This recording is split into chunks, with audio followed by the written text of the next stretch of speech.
এইখানে আপনারা দেখতেছেন যে আমেরিকার যে সারা বিশ্বের উপরে একটা খবরদারি করার যে মনোভাব, হ্যাঁ, সেই খবরদারি করার মনোভাবের একটা চিত্র আমরা এঁকেছি এইখানে। এবং এই ঈগলের যে চোখ, হ্যাঁ, আমেরিকার জাতীয় পাখি তো ঈগল। তো ঈগলের যে চোখ, এই ঈগলের চোখ দিয়ে তাদের যে লোলুপ দৃষ্টি সারা পৃথিবীর উপরে, আমরা এটা কি করব, বিস্তারিত আলোচনা করব। তাহলে চলেন আমরা গ্রিনল্যান্ড এবং কানাডা, যে যুক্তরাষ্ট্র, তাদের যে নতুন অভিপ্রায়, অভিলাষ দেশ দখল করা নিয়ে, এগুলো নিয়ে আমরা আলোচনা করব। তাহলে চলেন আমরা সামনে আগাই। আমরা যদি গ্রিনল্যান্ড নিয়ে আলোচনা করি তাহলে আমরা দেখি যে গ্রিনল্যান্ডের যেই রাজধানী, এই রাজধানীর নাম হলো নুক। এই দেশে, বা এটা তো দেশ না, এটা একটা দ্বীপ এবং এটা একটি স্বায়ত্তশাসিত অঞ্চল। এই দ্বীপে মানুষ বসবাস করে 50,000। তো 50,000 মানুষ বসবাস করে এবং এই দ্বীপের রাজধানীর নাম হলো নুক। এই দ্বীপের কিছু ছবি আমি নিয়ে এসেছি। এই দ্বীপটা বছরের অধিকাংশ সময়ই আপনার বরফে আচ্ছাদিত থাকে। তো এই দ্বীপের অনেকগুলো উপজাতি বা আদিগোষ্ঠীর মানুষজন বসবাস করে। প্রাচীনকালে তাদের যে জীবন ব্যবস্থা ছিল, সেই জীবন ব্যবস্থার কিছু খণ্ডিত চিত্র এখানে দেওয়া হয়েছে। এখানে দেখেন যে তারা কুকুরের টানা স্লেজ গাড়ি ব্যবহার করে। বরফের উপর দিয়ে গ্রিনল্যান্ডের মানুষ কুকুরে টানা স্লেজ গাড়ি ব্যবহার করে। ওকে, গ্রিনল্যান্ডের পশু দেখতে গরুর মতো, মহিষের মতো, কিন্তু মহিষ না, এটা গ্রিনল্যান্ডের একটা পশু। তারপরে গ্রিনল্যান্ডে অধিকাংশ সময়ই বরফে আচ্ছাদিত থাকে, কিন্তু আয়তনে বিশাল। আমরা জানি যুক্তরাষ্ট্র পৃথিবীর অন্যতম একটি বৃহৎ রাষ্ট্র। তার 50টি প্রদেশ রয়েছে। এত বড় একটি দেশের মালিক হওয়ার পরেও কেন অন্যান্য দেশের উপরে তাদের দৃষ্টি পড়তেছে বা অন্যান্য দেশকে নিজের দেশ হিসেবে আত্মস্থ করার চেষ্টা করতেছে, সেইগুলো নিয়ে আমরা আলোচনা করব। তাহলে চলেন আমরা সামনে আগাই।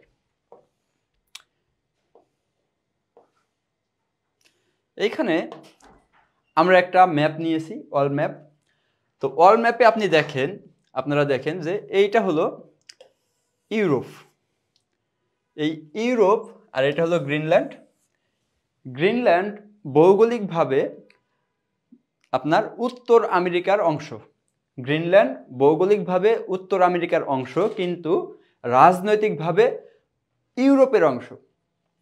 রাজনৈতিকভাবে গ্রিনল্যান্ড ইউরোপের অংশ, কিন্তু ভৌগোলিকভাবে উত্তর আমেরিকার অংশ। এইটা হলো আমেরিকার মানচিত্র।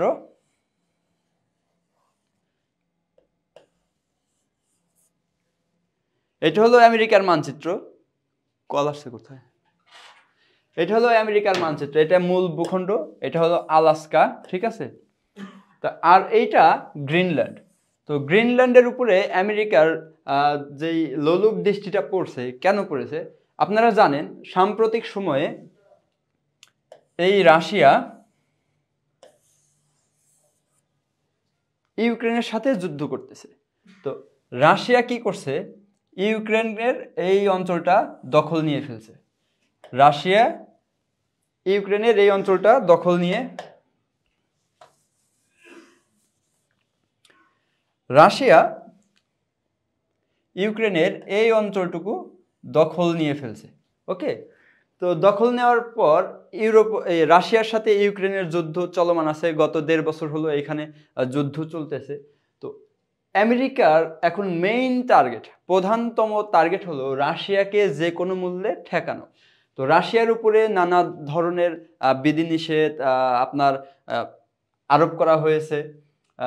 তাদের সাথে ব্যবসা বাণিজ্য করার উপরে কি করা হয়েছে, নিষেধাজ্ঞা দেওয়া হয়েছে। গ্যাস, তেল, যত ধরনের খনিজ সম্পদ আছে, এগুলার লেনদেন, ট্রানজ্যাকশন, ব্যবসা বাণিজ্যের উপরে নিষেধাজ্ঞা দেওয়া হয়েছে। হ্যাঁ, তো এখন আমেরিকা চাচ্ছে যদি আমেরিকা এই গ্রিনল্যান্ডটা নিতে পারে, তাহলে এই রাশিয়া তার এই উত্তর মহাসাগর দিয়ে যখন তার জাহাজগুলো চলাচল করবে, তখন এই গ্রিনল্যান্ড থেকে গ্রিনল্যান্ড এবং ইউরোপ থেকে সে কি করতে পারবে, রাশিয়ার জাহাজগুলো নজরদারি করতে পারবে। আমরা জানি যে এই রাশিয়ার এইখান থেকে যখন জাহাজগুলো এই ভূমধ্য সাগর দিয়ে পার হইতে নেয় বা হয়, তখন কি হয়, রাশিয়ার কোনো অস্ত্রবাহী জাহাজ, সশস্ত্র জাহাজ এই ভূমধ্য সাগর দিয়ে পার হইতে পারে না। কৃষ্ণ সাগর এবং এই গ্রিসের ভিতর দিয়ে যখন যাওয়ার ইচ্ছা পোষণ করে বা যাইতে চায়, তখন তুরস্ক, গ্রিস বা ইউরোপ এগুলোকে আটকিয়ে দেয়। ওকে, তো ফলে রাশিয়া স্বাভাবিকভাবেই শুধু মাল পরিবহন করতে পারে আপনার ভূমধ্য সাগর দিয়ে, কিন্তু কোনো জাহাজ চলাচল করে কৃষ্ণ সাগর এবং ভূমধ্য সাগরে চলাচল করতে পারে না।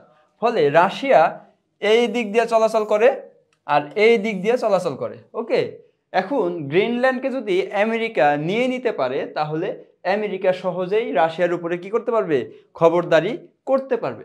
মূলত রাশিয়ার উপর খবরদারি করার জন্যই, নজরদারি করার জন্যই আমেরিকা গ্রিনল্যান্ডকে নিজেদের অঙ্গীভূত করার আগ্রহ প্রকাশ করেছে। ওকে, তো আপনারা যারা লাইভে যুক্ত হয়েছেন, আপনারা কমেন্টে জানাইতে পারেন যে এই যে ডোনাল্ড ট্রাম্প গ্রিনল্যান্ডকে যে নিজেদের প্রদেশ হিসেবে বা নিজেদের দেশের সাথে একীভূত করার প্ল্যান করেছে, এই প্ল্যানটা কার্যকরী হবে কি না, সবাই আপনারা কমেন্ট করে জানাতে পারেন। আমরা আরো বিস্তারিত আলোচনা করব, বিশেষজ্ঞদের মতামত নিব। পাশাপাশি আজকে একটু আগে আমরা একটা পোস্ট দিয়েছিলাম যে পৃথিবীর কোন দেশে সূর্য অস্ত যায় না, এটা নিয়ে আমরা আলোচনা করব। আপনারাও অনেকেই উত্তর দিয়েছেন, নরওয়ে, তারপরে আরো দু একজন বিভিন্ন দেশের নাম দিয়েছেন। তো নরওয়ে যে এই প্রশ্নের উত্তর না, সেটা নিয়ে আমরা আলোচনা করব। তাহলে আপনারা কমেন্ট করতে থাকুন যে যুক্তরাষ্ট্র যে গ্রিনল্যান্ডকে চাচ্ছে নিজেদের অঙ্গীভূত করার জন্য, এই প্ল্যানটা সফল হবে কি না। আমি আপনাদের কমেন্ট দেখতেছি।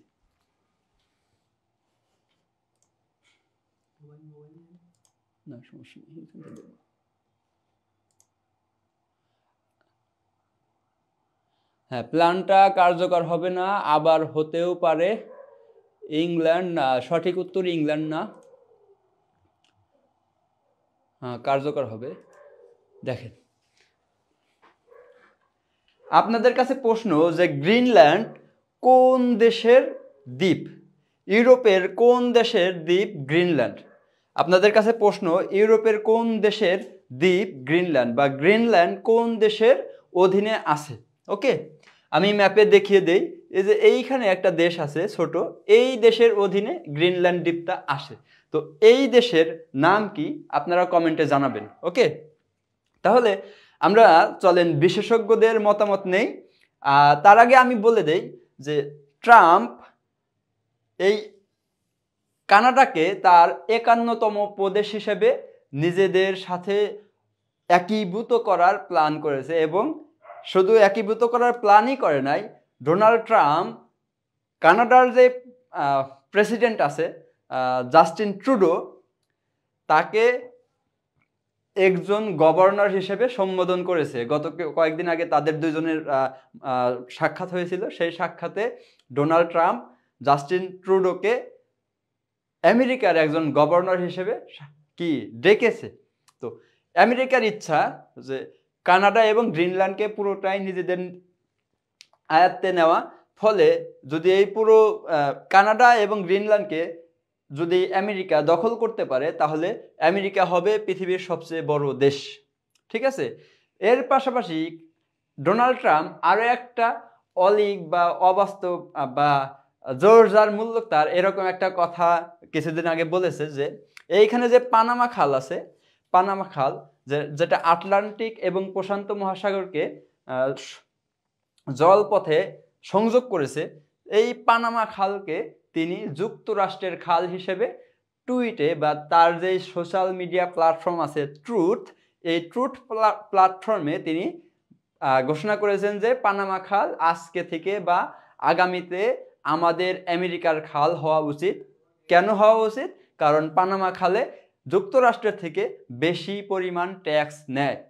ঠিক আছে, তাহলে ডোনাল্ড ট্রাম্প যুক্তরাষ্ট্রের ক্ষমতায় বসার আগেই উনি 3টা দেশে হস্তক্ষেপ শুরু করেছেন, কানাডা, গ্রিনল্যান্ড এবং পানামা। এই 3টা জিনিসের উপরে ওনার নজর পড়েছে। আমরা সামনের রাজনীতিতে দেখব যে এই 3টা জিনিসের বা এই 3টা দেশের কোন দেশগুলোর উপরে তার হস্তক্ষেপ সফল হয়। ওকে, হ্যাঁ, একজন বলেছেন ডেনমার্ক, রাইট অ্যান্সার। ডেনমার্কের দ্বীপ হলো গ্রিনল্যান্ড। দেশের থেকে দ্বীপের আয়তন বড়।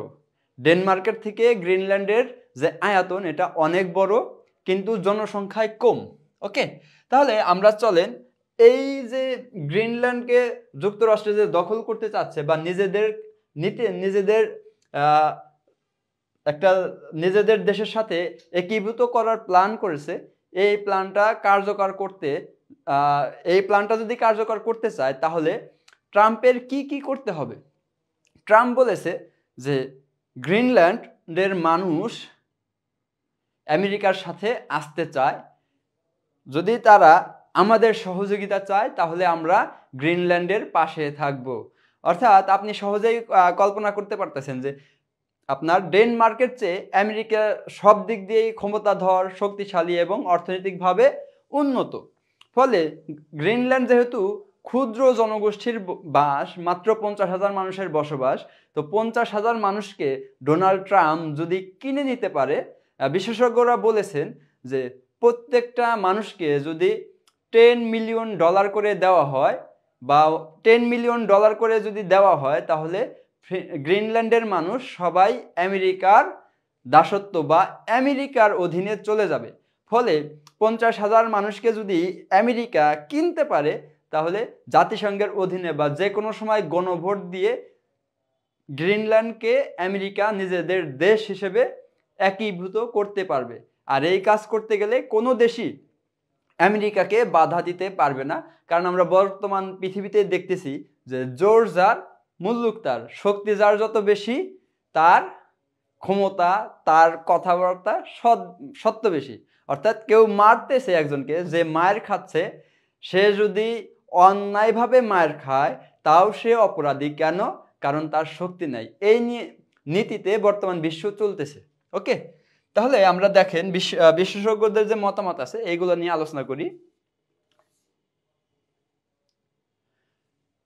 ট্রাম্পের ক্রিসমাস বার্তায় কানাডা ও গ্রিনল্যান্ডকে যুক্তরাষ্ট্রে যোগদানের আহ্বান।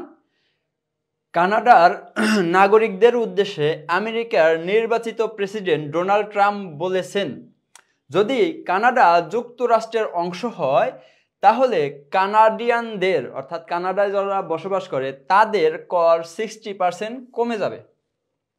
কানাডা যদি আমেরিকার 51তম প্রদেশ হিসেবে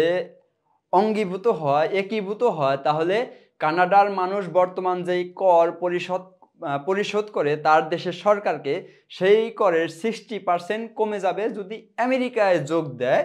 সে আরও বলেছে কানাডার ব্যবসাগুলো তাৎক্ষণিকভাবে দ্বিগুণ হবে, অর্থাৎ শুধু কানাডা থেকে আমেরিকায় চলে আসবে বা আমেরিকার সাথে যোগদান করবে, এই ঘোষণার পরই কানাডার যেই ব্যবসা খাতগুলো আছে এইটা দ্বিগুণ হয়ে যাবে, তাৎক্ষণিকভাবে দ্বিগুণ বড় হবে এবং তারা যুক্তরাষ্ট্রের সুরক্ষা উপভোগ করতে পারবে। অর্থাৎ যুক্তরাষ্ট্র নিজেদেরকে সুপার পাওয়ার দাবি করে এবং তারা মানুষকে স্বপ্ন দেখাচ্ছে, কানাডার মানুষকে স্বপ্ন দেখাচ্ছে, তোমরা যদি আমাদের সাথে আসো তাহলে তোমরা যুক্তরাষ্ট্রের ছায়াতলে আশ্রয় পাবে। ঠিক আছে। গ্রিনল্যান্ড প্রসঙ্গে সে বলে, জাতীয় নিরাপত্তার জন্য যুক্তরাষ্ট্রের গ্রিনল্যান্ড প্রয়োজন। সেখানকার মানুষ যুক্তরাষ্ট্রকে চায় এবং আমরা তাদের পাশে থাকব। এটা একটা নীতি কথা, যে তুমি ছলে বলে কৌশলে যত যাই করো তোমার দেশকে আমি নিয়ে নিব। ইসরায়েল যেমন করতেছে, হ্যাঁ, ভারত যেমন চেষ্টা করতেছে তার আশেপাশে যত ছোট দেশ আছে তাদেরকে নিজেদের অধীনে নিয়ে আসা। অর্থাৎ পৃথিবীতে যেই দেশই শক্তিশালী হয় সেই দেশই চায় আমার আশেপাশের যেই ছোট ছোট বা দুর্বল দেশগুলো আছে আমরা তাদেরকে আমাদের দেশে একীভূত করে নিব। বর্তমান চায়না করতেছে, রাশিয়া করতেছে। চায়না তার পাশের দ্বীপ পাশের দেশ তাইওয়ানকে নিজেদের দেশ হিসেবে দাবি করতেছে এবং এই তাইওয়ানকে দখল করার চেষ্টা করতেছে। হ্যাঁ, রাশিয়া ইউক্রেনকে দখল করার চেষ্টা করতেছে, ইসরায়েল ফিলিস্তিন জর্ডান সিরিয়া এগুলাকে দখল করার চেষ্টা করতেছে, আমেরিকা গ্রিনল্যান্ড কানাডা পানামা এগুলাকে দখল করার চেষ্টা করতেছে এবং পৃথিবীর বিভিন্ন দেশে সামরিক উপস্থিতি বাড়িয়ে তাদের শক্তি জানান দিচ্ছে। তো আমরা নীতি কথায় না গিয়ে যেটা কার্যকারী কথা, বিশ্ব রাজনীতির যেই কর্মকাণ্ড সেগুলো নিয়ে আমরা একটু আলোচনা করি। চলেন।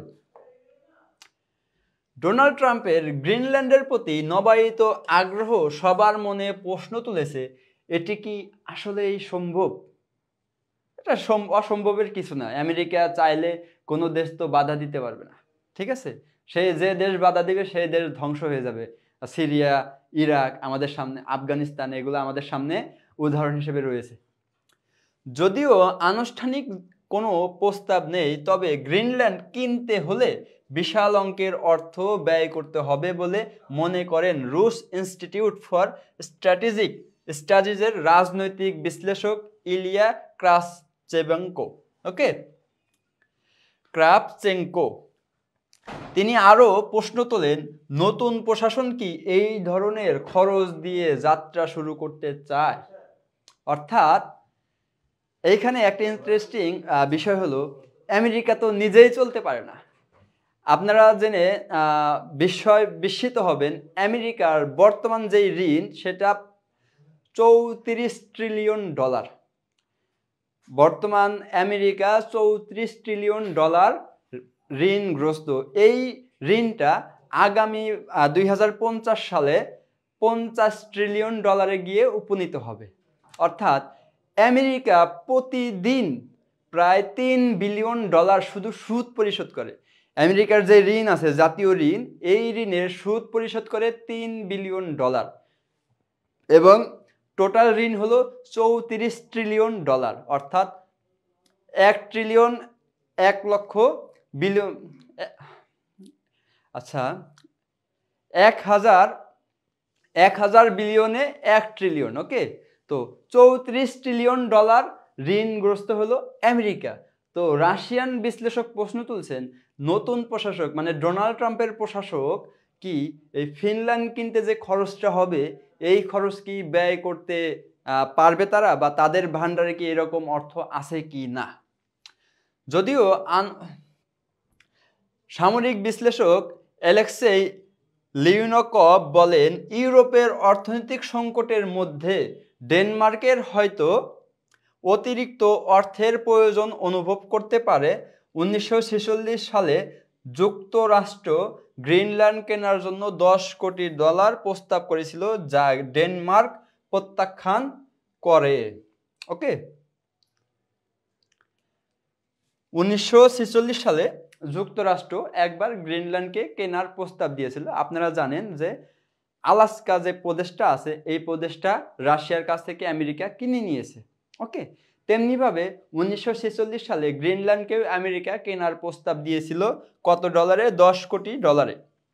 সেই প্রস্তাবটা ডেনমার্ক ফিরিয়ে দেয়। এটাই নতুন করে আবার নতুন আগ্রহের মধ্যে গ্রিনল্যান্ডের প্রধানমন্ত্রী মুটে এগেদে স্পষ্ট বলেছেন, আমরা বিক্রির জন্য নই এবং কখনোই হব না। অর্থাৎ ডেনমার্কের যে প্রধানমন্ত্রী আছে, গ্রিনল্যান্ডের যে প্রধানমন্ত্রী আছে মুটে, তিনি বলেছেন আমরা বিক্রির জন্য নই এবং কখনোই বিক্রি হব না। আমরা ডেনমার্কের অধীনে থাকবে এবং আমরা স্বায়ত্ত শাসন নিয়ে ভালো আছি।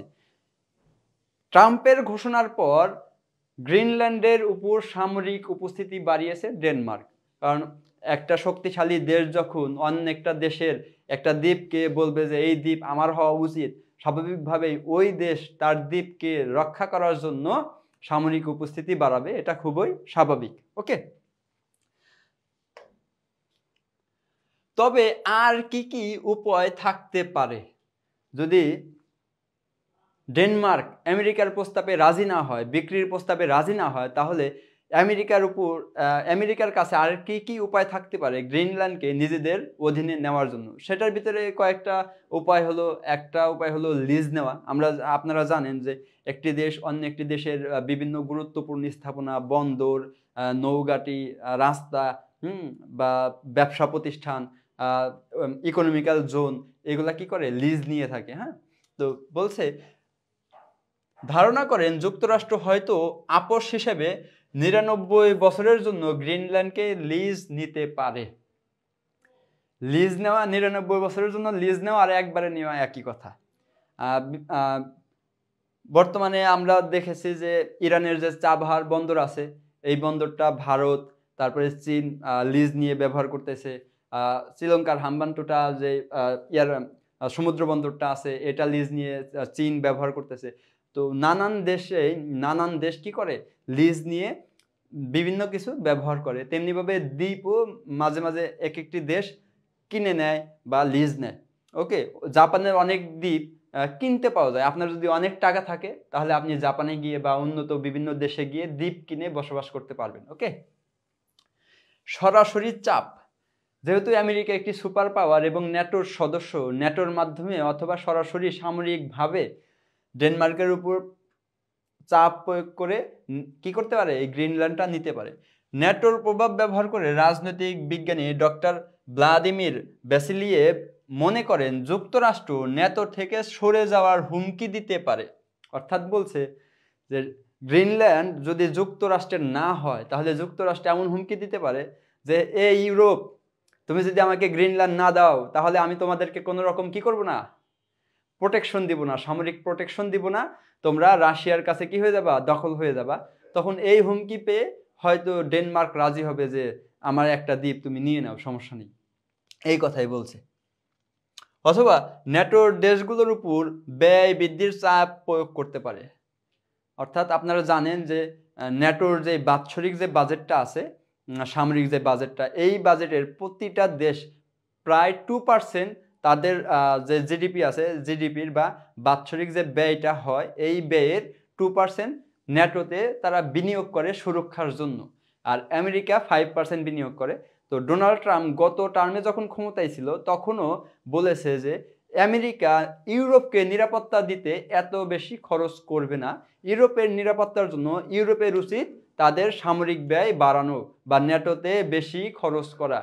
তো ট্রাম্পের আগ্রহ বা দাবি হলো ইউরোপের উচিত ন্যাটোতে তাদের বাৎসরিক বাজেটের 5% কি করা, ব্যয় করা, 2% থেকে 5%। ওকে, তাহলে এতে করে ডেনমার্ক এবং ইউরোপ যুক্তরাষ্ট্রের সঙ্গে চুক্তি করতে বাধ্য হতে পারে।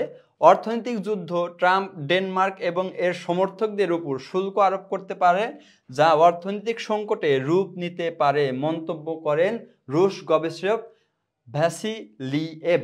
ওকে, তাহলে ইউরোপ তো এমনি অর্থনৈতিক সংকটে আছে, রাশিয়া থেকে গ্যাস পাচ্ছে না, মধ্যপ্রাচ্যের গ্যাস তারা পাইপলাইন বা জাহাজের মধ্যে নিতে গিয়ে বিভিন্ন ধরনের খরচ বেশি হচ্ছে, বেকারত্ব বেড়ে গেছে, কলকারখানার উৎপাদন কমে গেছে, এবং গত দীর্ঘ কয়েক বছর ধরে যুদ্ধ, মাইগ্রেশনের চাপ, রাজনৈতিক অস্থিরতা, এই কারণে ইউরোপের অর্থনীতি এমনিতেই একটু নড়বড়ে অবস্থায় আছে, মানে ঋণাত্মক অবস্থায় আছে।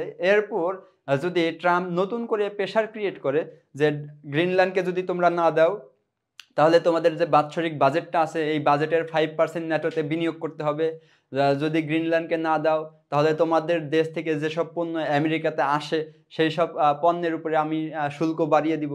আপনারা জানেন যে চীনের সাথে আমেরিকার যেই শুল্ক হয়, ব্যবসা বাণিজ্য হয়, এইখানে 200-300% পর্যন্ত শুল্ক আরোপ করা হয়। তো এরকম যদি 200-300% শুল্ক আরোপ করা হয় তো ইউরোপ বাধ্য হবে যে আমার দেশের ব্যবসা বাণিজ্য টিকিয়ে রাখার জন্য, শিল্প কলকারখানা টিকিয়ে রাখার জন্য আমি গ্রিনল্যান্ডকে দিয়ে দিচ্ছি। এরকম নানান ধরনের চাপ সামরিক এবং অর্থনৈতিকভাবে তিনি বলেছেন। সামরিক পদক্ষেপ, ন্যাটো সদস্য ডেনমার্কের বিরুদ্ধে সামরিক শক্তি প্রয়োগ যুক্তরাষ্ট্রের স্বার্থে নয় বলে মন্তব্য করেন ক্রাভচেঙ্কো। তবে কূটনৈতিক বিরোধের মাধ্যমে একটি সমঝোতায় পৌঁছানোর সম্ভাবনা বেশি বলে মনে করেন লিউনকভ।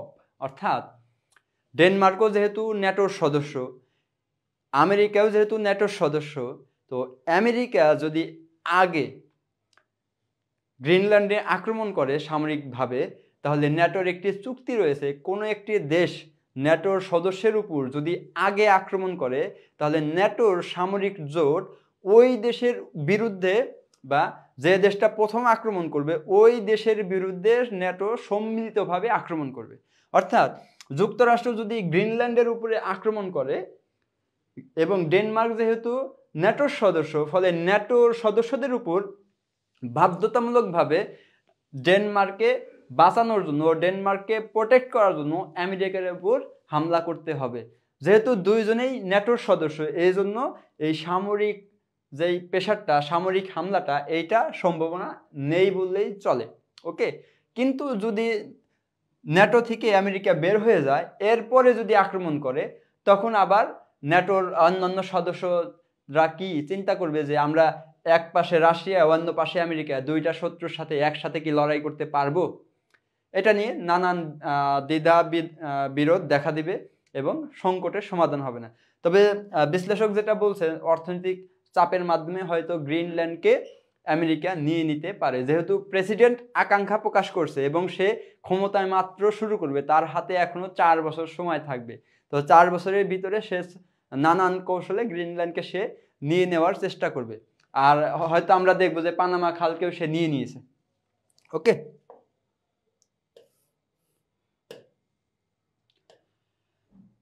আবার বলছে যে যদি সামরিক এবং অর্থনৈতিক কৌশলে কাজ না হয়, তাহলে আমরা গণভোটের মাধ্যমে গ্রিনল্যান্ডকে আমেরিকার সাথে যুক্ত করে দিব। কিভাবে? গ্রিনল্যান্ডের মাত্র মানুষ হলো 50,000। তো 50,000 মানুষকে যদি আমেরিকা মাথা পিছু টাকা দিয়ে কিনে নিতে পারে এবং একটা ভোটের আয়োজন করতে পারে, এই ভোটে যদি 50,000 মানুষের 51% মানুষ আমেরিকার পক্ষে সমর্থন দেয়, সেই ক্ষেত্রে আমেরিকা জাতিসংঘের অধীনে বা জাতিসংঘের মাধ্যমে খুব সহজে গ্রিনল্যান্ডকে নিজের দ্বীপ হিসেবে স্বীকৃতি দিয়ে দিতে পারবে। তখন ডেনমার্কের সামরিকভাবে তেমন কিছু করার থাকবে না। ওকে,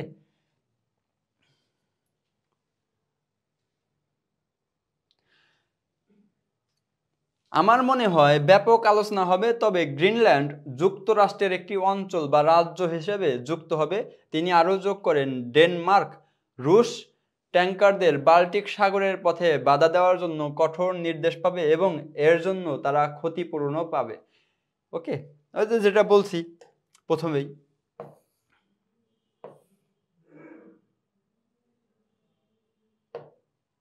যে আমেরিকা যদি এইখানে তার নজরদারি বসাইতে পারে, আমেরিকা যদি এইখানে তার নজরদারি বসাইতে পারে, যেহেতু রাশিয়া এইখান দিয়ে তার সামরিক অস্ত্র জাহাজ চলাচল করাইতে পারতেছে না ভূমধ্য সাগর দিয়ে, এবং এই পথ দিয়ে তার ঘুরে আসতে হচ্ছে, এবং এই পথ দিয়ে সে যদি না আসতে পারে, ফলে রাশিয়া 3 দিক দিয়ে অবরুদ্ধ হয়ে যাবে। ইউরোপের সাথে, আমেরিকার সাথে সে সহজে চলাচল বা ব্যবসা বাণিজ্য করতে পারবে না। শুধু এই পথ দিয়ে প্রশান্ত মহাসাগর এবং ভারত মহাসাগর দিয়ে তার চলাচল করতে হবে। ফলে তার পৃথিবীটা ছোট হয়ে যাবে এবং এই দিকের মার্কেটটা কি হবে? সংকুচিত হয়ে যাবে এবং সামরিকভাবে এইদিকে রাশিয়া দুর্বল হয়ে পড়বে। তো মূলত টার্গেট গ্রিনল্যান্ড না, মূলত টার্গেট হলো রাশিয়াকে যে কোনোভাবে, যে কোনো মূল্যে আমেরিকার প্রতিদ্বন্দ্বী হওয়ার হাত থেকে রক্ষা করা বা আমেরিকার নিচে রাখা। সামরিকভাবে কোনোভাবেই আমেরিকা চাচ্ছে না রাশিয়া আমেরিকার উপরে যাক। ওকে, এবং রাশিয়াকে দুর্বল করার জন্য ইউক্রেনকে বিলিয়ন বিলিয়ন ডলার কি করছে? সামরিক সহযোগিতা দিয়ে যাচ্ছে। ওকে, এখন আমরা আলোচনা করব, আমরা একটা পোস্ট করেছিলাম যে বর্তমান বিশ্বে কোন দেশের সূর্য অস্ত যায় না। আপনারা জেনে অবাক হবেন, বর্তমান বিশ্বে একটি মাত্র দেশ আছে যেই দেশের সূর্য অস্ত যায় না, সেই দেশের নাম হলো ফ্রান্স। আপনারা খুবই বিস্মিত হবেন যে ফ্রান্স কিভাবে হয়। তাহলে আপনাকে আমি ম্যাপের মাধ্যমে দেখাচ্ছি যে ফ্রান্সে কেন সূর্য অস্ত যায় না। ফ্রান্সে এক প্রান্তে দিন থাকলে অন্য প্রান্তে রাত, অথবা অন্য প্রান্তে দিন থাকলে অন্য প্রান্তে রাত। ওকে, আমরা তাহলে চলেন আমরা ম্যাপের মাধ্যমে দেখি। দেখেন, এইখানে আপনাকে আমি একটা জিনিস দেখাই আপনাদের।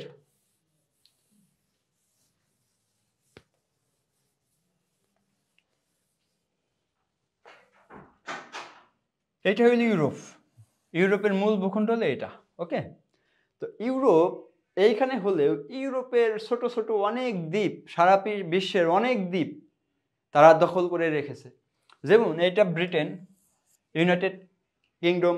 ওকে, ইউনাইটেড কিংডম এইখানে আর্জেন্টিনার একটা দ্বীপ ফকল্যান্ড দখল করে রেখেছে দীর্ঘদিন ধরে। এই ফকল্যান্ড দ্বীপের সাথে দ্বীপ নিয়ে আর্জেন্টিনা এবং ব্রিটেনের মধ্যে একবার যুদ্ধ হয়েছে। ফকল্যান্ডের মানুষ গণভোটে ব্রিটেনের পক্ষে থাকার জন্য ভোট দিয়েছে, ফলে আর্জেন্টিনা শত চাওয়া সত্ত্বেও ফকল্যান্ড দ্বীপপুঞ্জকে তারা নিজেদের দ্বীপ হিসেবে নিতে পারছে না। ওকে, তো এইখানে ফকল্যান্ড দ্বীপ ব্রিটেন তার নিজের দখলে রেখেছে, এইখানে রেখেছে, এই দ্বীপগুলো রেখেছে। হ্যাঁ, তারপরে এই দ্বীপগুলা এই দ্বীপগুলা কি করছে, এই দ্বীপগুলা ব্রিটেন তার নিজের দখলে রেখেছে, এইখানে রেখেছে। তাহলে ইউরোপ সারা বিশ্বে দেখেন কত দ্বীপ তারা নিজেদের দখলে রেখেছে। তেমনিভাবে ফ্রান্সও নানান প্রান্তে তাদের দ্বীপ দখলে রেখেছে। এই যে নিউ ক্যালিডোনিয়া অস্ট্রেলিয়ার পাশে, ভৌগোলিকভাবে অস্ট্রেলিয়ার হওয়ার কথা ছিল। নিউ ক্যালিডোনিয়া যদি কেউ মালিক হয়, সেটার মালিক হওয়ার কথা ছিল অস্ট্রেলিয়া, কিন্তু মালিক কে? ফ্রান্স। নিউ ক্যালেডোনিয়াতে কিছুদিন আগে বিদ্রোহ হয়েছে, তারা স্বাধীনতা চায়। ফলে ফ্রান্সের সেনাবাহিনী এইখানে গিয়ে উপস্থিত, যে তোমরা কেন স্বাধীনতা চাও, তোমরা আমাদের অধীনে আসো। বুঝতে, ঔপনিবেশিক শাসন ব্যবস্থা এখনো সারা বিশ্বে কায়েম আছে ইউরোপের। এই ইউরোপ আমাদেরকে মানবতার বিভিন্ন সবক দেয়, কিন্তু তারা নিজেরা সারা বিশ্বে এখনো অনেক দুর্বল দ্বীপ এবং দেশগুলোর উপরে ঔপনিবেশিক শাসন ব্যবস্থা টিকিয়ে রেখেছে। তো সেই ঔপনিবেশিক শাসন ব্যবস্থা টিকিয়ে রাখার ফলেই ফ্রান্সে কি হয় না, সূর্য অস্ত যায় না। দেখেন আপনার এইখানে যদি সূর্য ওঠে, তাহলে এই প্রান্তে কি থাকবে? এই প্রান্তে রাত থাকবে। ওকে, তাহলে এইখানে যদি সূর্য ওঠে, এইখানে রাত, আবার এইখানে যদি সকাল হয়, এইখানে রাত। অর্থাৎ সূর্য যতবারই ঘুরুক না কেন পৃথিবীতে, ফ্রান্সের সীমানায় কখনো রাত হয় না, সূর্য অস্ত যায় না। কোনো না কোনো প্রান্তে ফ্রান্সের থেকে সূর্য দেখা যায়। ওকে, আমি আরো স্পেসিফিকভাবে আপনাদেরকে দেখাই। দেখেন, এইটা হলো 24 ঘন্টার টাইম জোন। তো এইখানে যে দ্বীপগুলো আছে, এইখানে মানে এইটা হলো আপনার টাইম জোন। ব্রিটেনকে টাইম জোন হিসেবে ধরা হয়। এইখান থেকে এইদিকে যদি আসে তাহলে আপনার মাইনাস। ওকে, এই পর্যন্ত হলো প্লাস, আর এদিকে যদি যায় তাহলে মাইনাস। ওকে,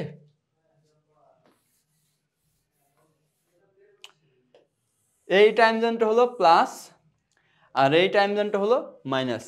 ওকে, তাহলে এইখানে যে দ্বীপটা আছে, এইখানে টাইম ব্যবধান হলো 11, 10, 12, এইখানে 9, 8, এখানে হলো নিউ ক্যালেডোনিয়া। ওকে, এখানে 5, 6, 7, এখানে 4, এখানে 3, এখানে 1, এখানে 2, এখানে 3। ওকে, এইভাবে তারা সারা বিশ্বের, দেখেন সারা বিশ্বে তারা বিভিন্ন দ্বীপ দখল করে রেখেছে, ফলে তাদের দেশে কখনো সূর্য অস্ত যায় না। যেমন ক্লিপটারটন আইল্যান্ড, এখানে -8 ঘন্টা। অর্থাৎ এই যে ব্রিটেনের যে টাইম জোন ইউটিসি, হ্যাঁ, ইউটিসি মানে হলো ইউনিভার্সাল টাইম কম্বিনেশন। ওকে, তাহলে এই যে ক্লিপারটন আইল্যান্ডের টাইম জোন হলো -8। তাহলে গুয়াডালুক, তাহলে এই যে দ্বীপগুলো যে ফ্রান্স দখল করে রেখেছে, এই দ্বীপগুলো দখল করে রাখার কারণে ফ্রান্সের সূর্য কখনো অস্ত যায় না। এবং 24 ঘন্টার কোনো না কোনো টাইম জোন কি আছে, 24 ঘন্টার ভিতরে 12টা টাইম জোন ফ্রান্সের দখলে আছে। 24 ঘন্টার ভিতরে 12টা টাইম জোন ফ্রান্সের দখলে আছে, ফলে ফ্রান্সে কখনো সূর্য অস্ত যায় না। আর দ্বিতীয় পজিশনে আছে রাশিয়ার টাইম জোন হলো 11টা। এই পুরোটাই হলো রাশিয়ার টাইম জোন 11টা। এইখান থেকে শুরু হয়ে এইখানে শেষ। ওকে, এই 11টা টাইম জোন, অর্থাৎ সূর্য রাশিয়ার এক প্রান্ত থেকে অন্য প্রান্তে যেতে 11 ঘন্টা সময় নেয়। সূর্য রাশিয়ার এক প্রান্ত থেকে অন্য প্রান্তে যেতে 11 ঘন্টা সময় নেয়। আর ফ্রান্স তো 24 ঘন্টার ভিতরেই আছে, কিন্তু ফ্রান্সে 12টা টাইম জোন আছে। এই জন্য ফ্রান্সে কখনো সূর্য অস্ত যায় না। যদি ফ্রান্সের সবগুলো দ্বীপ স্বাধীন হয়ে যায়, তখন শুধু ফ্রান্স নিজ একটা ভূখণ্ডে, ইউরোপের ভূখণ্ডে টিকে থাকবে।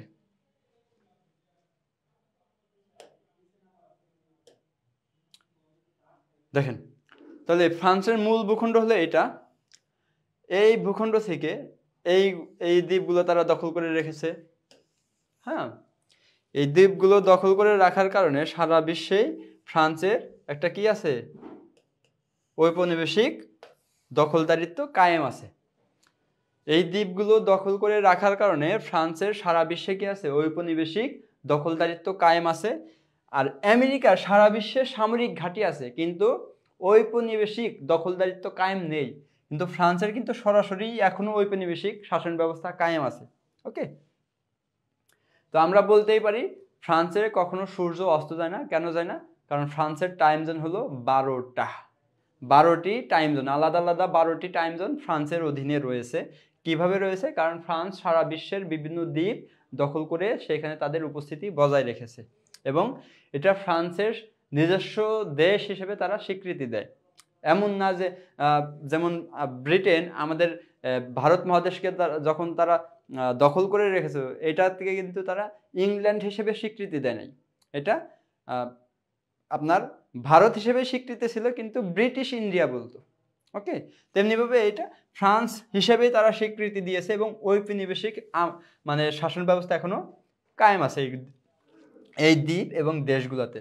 যেমন এই যে গিনি, হ্যাঁ, গিনির তিনটা অংশ, এই পুরোটা গিনি, কিন্তু এখানে তিনটা, একটা স্বাধীন গিনি, একটা ব্রিটেনের আছে, একটা ফ্রান্সের আছে।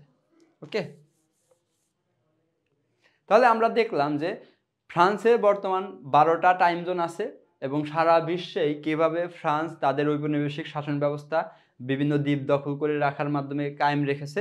এবং রাশিয়ার 11টি টাইম জোন রয়েছে, অর্থাৎ রাশিয়ার এক প্রান্তে সূর্য উঠলে অন্য প্রান্তে পৌঁছাতে 11 ঘন্টা সময় নেয়। ওকে, তাহলে আপনারা আশা করি আজকে বেশ কিছু নতুন তথ্য জানতে পেরেছেন। এটা হলো রাশিয়ার মানচিত্র, আর এই অঞ্চলটুকু হলো কালিনগ্রাদ। ওকে, কালিনগ্রাদ, এইটা হলো রাশিয়ার সীমানা। আর এইখানে একটু অংশ আছে, এটা হলো কালিনগ্রাদ। এই কালিনগ্রাদে যাওয়ার জন্য রাশিয়া এই জলপথ ব্যবহার করে, এবং এই দেশের ভিতর দিয়ে একটা রেলপথ আছে। ওকে, কালিনগ্রাদ হলো রাশিয়ার একমাত্র বিচ্ছিন্ন ভূমি, যেটা রাশিয়ার সাথে বর্ডারে কোনো সংযোগ নেই। কালিনগ্রাদ আপনারা একটু গুগলে সার্চ করবেন, পড়াশোনা করবেন, তাহলে দেখবেন যে কালিনগ্রাদ আলাদা একটা অঞ্চল। এটা আপনার জার্মান যখন দখল করেছিল, জার্মান তো এই পুরো ইউরোপ দখল করেছিল, রাশিয়াও দখল করেছিল। পরে জার্মান বাহিনীকে রাশিয়ান বাহিনী যখন পরাজিত করার পর এই কালিনগ্রাদ অঞ্চলটা রাশিয়া নিজেদের দখলে রাখে, আর বাকি অঞ্চলগুলা বাকি যে ইউরোপের দেশগুলো আছে তাদের কাছে হ্যান্ড ওভার করে দেয়। ঠিক আছে, তাহলে আমরা রাশিয়ার 11টি টাইম জোন দেখলাম, ফ্রান্সের 12টি টাইম জোন দেখলাম, এবং কেন ফ্রান্সের সূর্য অস্ত যায় না এটা সম্পর্কে জানলাম। গ্রিনল্যান্ডকে যে আমেরিকা নিতে চাচ্ছে, এটা কিভাবে তারা নিতে পারবে সেগুলো নিয়ে আলোচনা করলাম, এবং সামরিকভাবে যে তারা নিতে পারবে না, কেন নিতে পারবে না ব্যারিয়ারটা আমরা বললাম। কারণ ডেনমার্ক এবং আমেরিকা দুইজনেই ন্যাটোর সদস্য। কোনো একটি দেশ যদি আগে আক্রমণ করে, তার মানে হলো ন্যাটোর সম্মিলিত জোট ওই দেশের বিরুদ্ধে যুদ্ধ করবে।